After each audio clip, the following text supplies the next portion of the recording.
Hey everyone, welcome back to our channel all about BI. In this video, we are going to learn something about variables library in Microsoft Fabric. Okay, this topic seemed to be something different from what we have seen in ADF usually.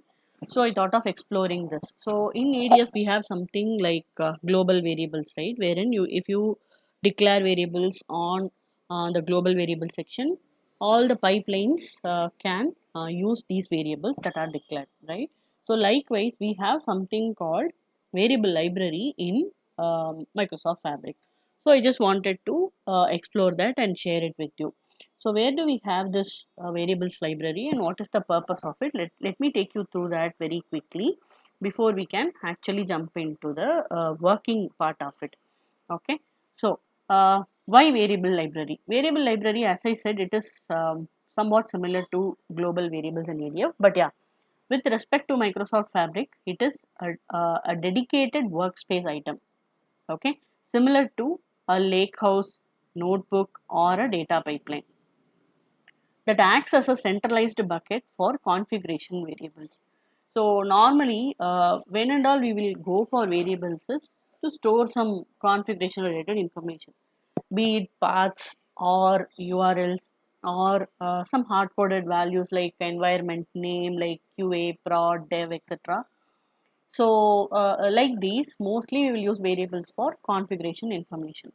So what it says is it's a dedicated workspace item and that can be accessed in a centralized manner, okay, by all the workspace items. So when we say all the workspace item, when we say centralized, what does it mean is, so when I declare a variable, when I declare a variable in variable library section, I can use that from my notebook, from my pipeline, inside pipeline I can use it, refer to the variable from any activity, for example copy activity or set variable activity, or wherever you have the access to um, dynamic content. Okay, whenever we used to click dynamic content and refer to variables there and all, you can use these variables declared in variable library section. Okay, so this is going to be very helpful for those who create pipelines. For example, in a project, there are multiple people working on different pipelines, but all these pipelines have to use a set of variables that are common across these pipelines, like how I said, like environment, maybe some URLs, paths, etc. Okay, so if these variables are to be referenced across multiple pipelines in which multiple people are working, or even same person can also work, that doesn't matter. If it has to be reused across multiple pipelines, notebooks, or any workspace item, right? So this is the place to go for declaring variable library. All right, so it solves a common pain point. It helps us define environment specific settings, like how I said, connection strings, file paths, some thresholds in some cases, lakehouse references, etc. These values or these variables differ across stages but should be managed centrally and consistently. Likewise, see, I'm using a variable value, a set of variable values for dev environment and different values for QA, different set of values for prod. Okay, the variable values differ across each of these environments, but still I want a centralized place to declare them, and I have to be finding it relatively easy to manage while deployment and all during my CI/CD process. I need not make any code change. I need not touch any configuration file, but with just a click, I should be able to change the configuration values from one environment to another environment. Right now, I'm developing in development environment. While I move to QA, it should be a matter of click.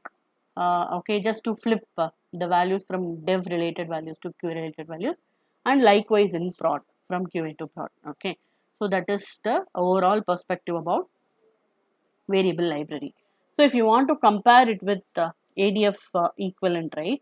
In ADF, as I said in the beginning, it is similar to global parameters, okay, and environment handling. We have something called value sets. I'll take you through that while showing the demo. Here, per stage or per workspace, we can define these value sets. I'll explain while we go through the fabric workspace.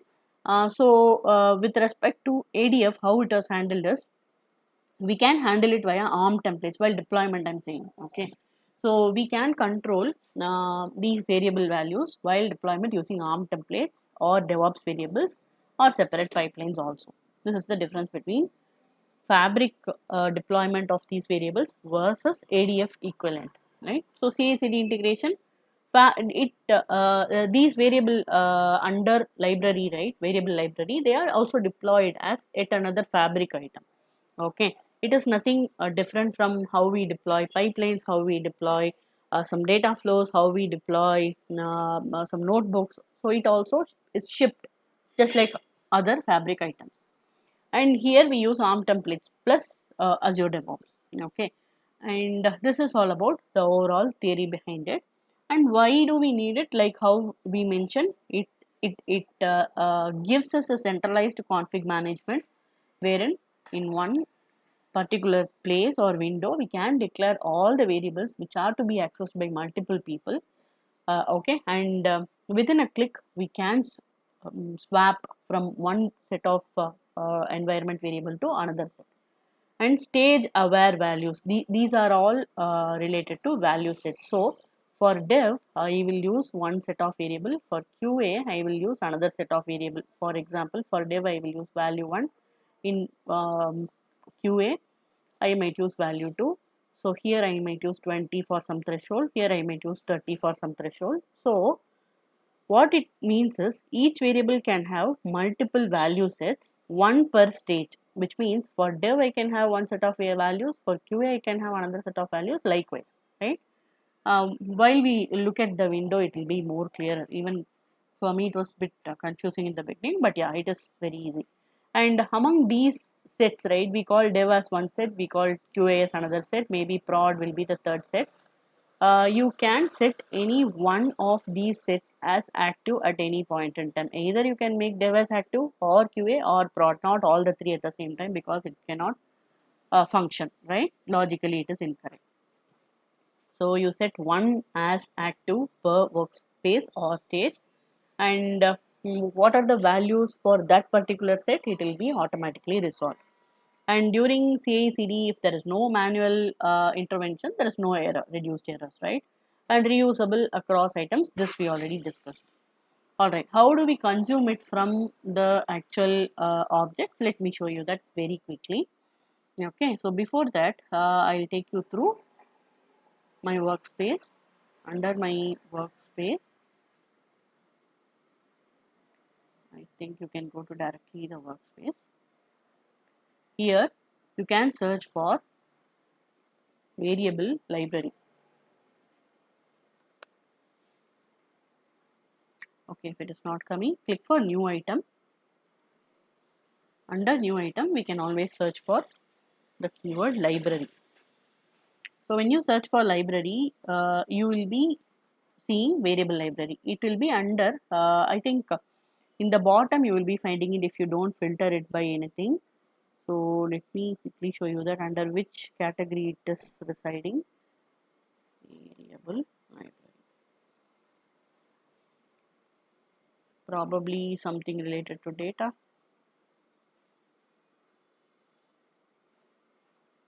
Okay, never mind. So I'll just search for it. Variable library.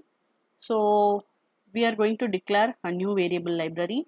You have to just give the entire group of variables one particular name. So maybe if you are working on some project related to retail, right? Retail variables, something like that, which is related to your project and whatever feature you are working on. This is not the actual variable name yet. It is given to the group of variables under the library. All right, and then you just say create. You will be given with a window wherein the retail variables is coming here. Inside here, you will be able to create multiple variables, how much ever you want to group under retail variables. Okay, so you something is quite new to all of us, those who are viewing this for the first time, right? We have name, that is okay. We have type, that is also okay. What is this value set? What is this alternate value set? This is all pretty much different, right? From ADF perspective, we never heard this term value set. So I'll type some variables here so that you will easily understand what are value sets. So I'll just delete it. I'll call environment as one variable and probably URL as another variable, and I'll select the type as string for both, and then I will add a default value. So I'll make dev as default value for environment, and URL dev fabric, something I'm just giving for testing purpose, dot microsoft.com. Okay. All right. So we have just one value set now, which means that we are yet to create similar set of variables for the other environment, QA or prod. If I want to do that, just click on add value set and then give a name to it. So probably I can call it QA value set. Okay. So once I click create, the default value set, let it be dev related values, and the QA value set, you should change the values to QA, and dev fabric, instead of that you can mention QA fabric. Okay, and likewise you will be able to add value set, one more value set I can create for production. So in this case I will change the value to just fabric.microsoft.com. Okay, alright, this is the value set. Value set is nothing but what are the values that you want to give for the same set of variables in a different environment. That is what we call value set. Okay, nothing much.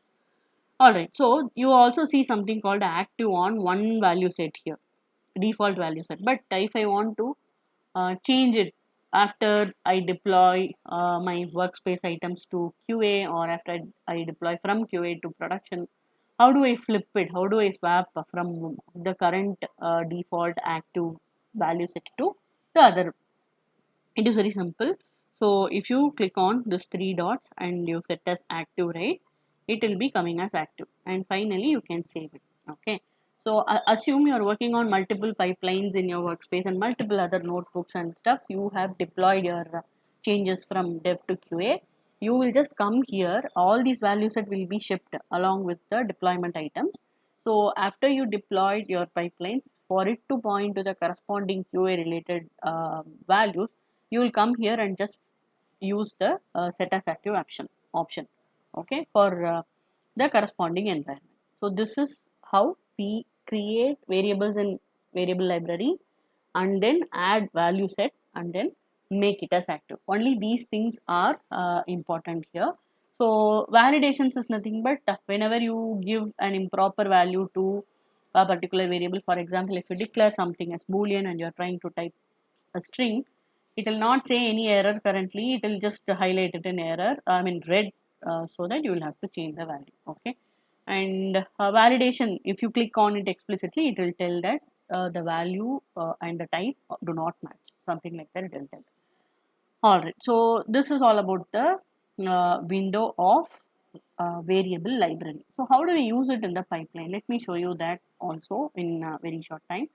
So I have dragged and dropped two set of activities here. One is copy activity and another one is set variable activity.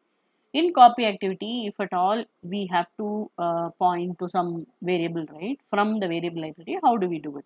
So under relative URL, if you click, we have the option to see add dynamic content. So if I click this, like how we see parameters, system variables, trigger parameters, functions, you will see three dots here. You will be able to see variables and library variables. So click on library variables. These two I have added for testing. But for you, if you haven't added any so far, probably I think I can delete it and add it newly, because it was not straightforward in the first time when I tried to add it. So just wanted to show you that. Click on dynamic content. So I'm not sure if it is persisting. Okay, fine. So it still comes. So for you, assume that you will not see these two for the first time. You will be clicking this plus symbol. Once you click this plus symbol, you will be choosing the appropriate variable under your um, library variable. Okay, variable library set. So I have two set of library variables. One is variable underscore one. Another one is retail variable, which we created right now. Okay, so I want retail variables library and environment variable. So what I'll do, I'll just click and then select variable. Okay, it will be appearing here in the bottom. Once you click that, you will see the expression getting added. Pipeline library variables inside the retail variables environment. Okay, I'll say OK. Likewise, from set variable, how do you do it? Same way. I'll click on settings. You can choose a name or add a new variable. Dynamic content.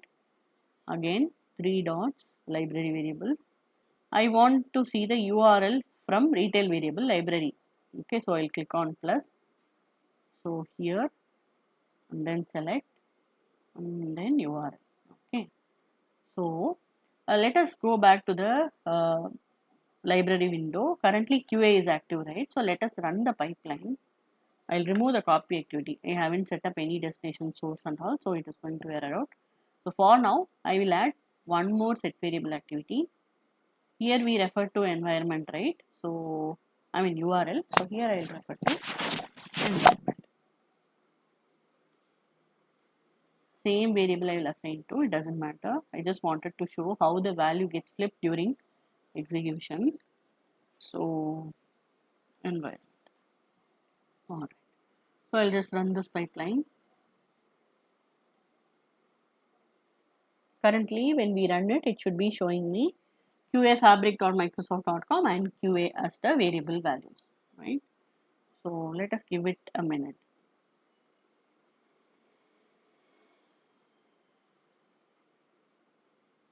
Okay, so if you click on this one, you see the value as QA, and this one gives you qafabric.microsoft.com. So what I'm gonna do, I'm just going to make the default value as prod maybe. So I'll set as active, save, that's it. Okay, and I'll come back to my pipeline. Again, I will run.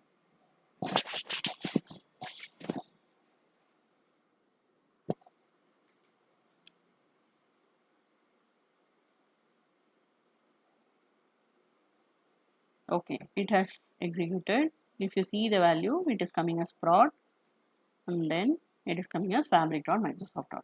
So this is that easy to use this library variables.